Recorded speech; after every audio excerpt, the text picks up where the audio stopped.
The way it works, just that you can figure it out. I'm a Chinese businessman. We'll say purposes is all in U.S. dollars, but so I want to go to Macau. I put up $100,000 in Chinese currency to the junket company, or I will owe that to them. Either way, I'm now in debt to them or pay them $100,000. In exchange, I'll get a round-trip ticket from Beijing to. This is hypothetical, but it's representative. I'll get a round-trip ticket to Macau. I'll get 2 or 3 nights in a VIP suite at one of the casinos. I'll get RFB, which is room, food, and beverage, comped.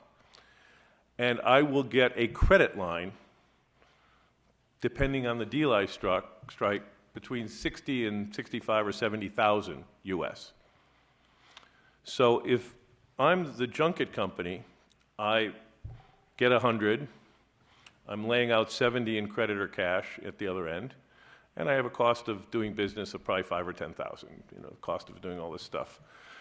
If I'm the businessman, I in effect have turned $100,000 worth of RMB into $60,000 or $70,000 worth of Western currency. Now, my obligation typically with the junket company casino is to play through it at least once or twice and risk it.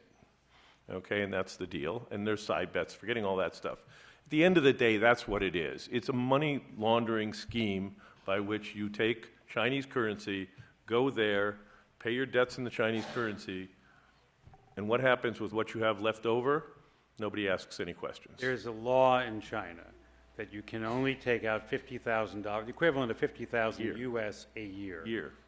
Right? So in order to figure out how to get more than that to Macau, you've got to do it through other means. It's only $3,000 a trip or $5,000 a trip. A little bit over $3,200 US in a day is the most you can take.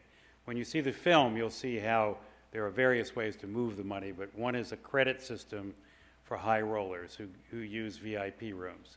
Imagine 45 billion, what that represents is the official winnings at, let's say, 2% of the handle, basically. So you're talking over $1 trillion is moved in. But Lowell, you're forgetting an important point. Who owns the junket companies? Well, that's where Raymond's friends come in and various other people. The junket companies get 40% of the profit. Casinos only get 20. So if you can imagine how much money is involved and who that's going to, that's one of the questions.